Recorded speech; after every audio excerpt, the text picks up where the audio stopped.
हाय नमस्ते प्रणाम। मैं निर्मला मौर्य आप सभी का अपने यूट्यूब चैनल में स्वागत करती हूँ। और आप सभी लोग कैसे हैं? आशा करते हैं सभी लोग अच्छे हों और स्वस्थ हों, मस्त हों अपनी अपनी लाइफ में। आइए एक छोटा सा प्यारा सा गाड़ी गीत सुनाते हैं आप सभी को, और कमेंट में ज़रूर लिख के बताइए कैसा लगा हमारा गाड़ी गीत आप सभी को।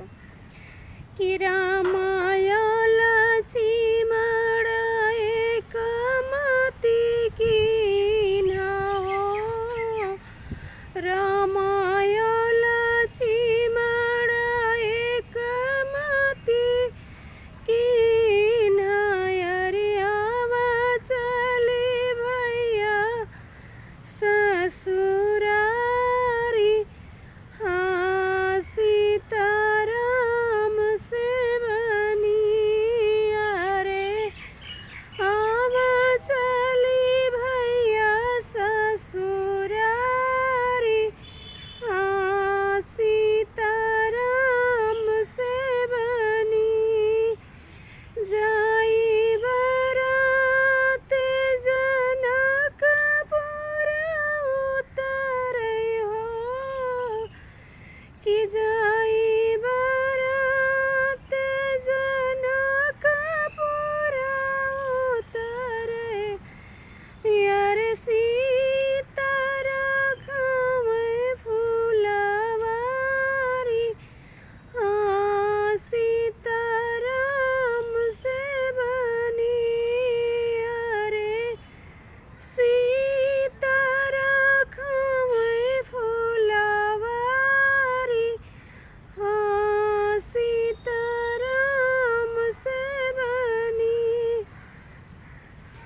के करी आयो तो ही बारी दुलारी हो, के करी आयो तो ही बारी दुलारी, अरे के करी रखायो फुलवारी, हाँ सीताराम से बनी, अरे के करी रखायो फुलवारी, हाँ सीताराम से बनी। राजा जनक जी के बारी दुलारी हो,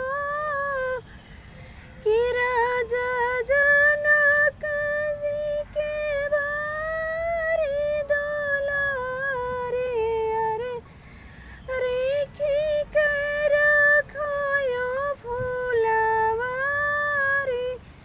हाँ सीताराम से बनी, अरे रेखी के रखायो फुलवारी, हाँ सीताराम से बनी। जाओ तो ही आयो राजा जनक दुलारी हो, कि जाओ तो ही आयो राजा जनक दुलारी, अरे बैठो तो बगले हमारी, हाँ सीताराम से बनी, अरे बैठो तो बगले हमारी, हाँ सीताराम से बनी।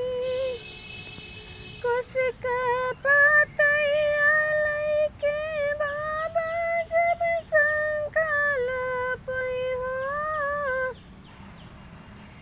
कि अरे कुछ के पतैया लैके पंडित जब संकल्प, अरे तब बैठब बगले तोहारी, हाँ सीताराम से बनी, अरे तब बैठब बगले तोहारी,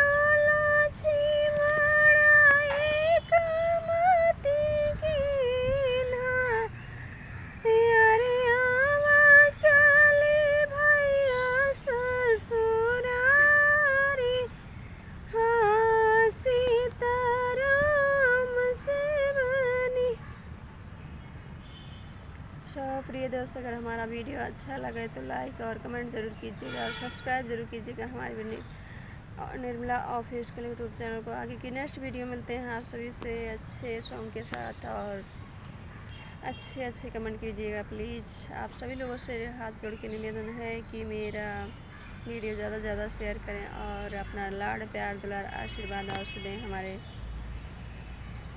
मुझे। आगे की नेक्स्ट वीडियो मिलते हैं आप सभी से, तब तक के लिए बाय बाय।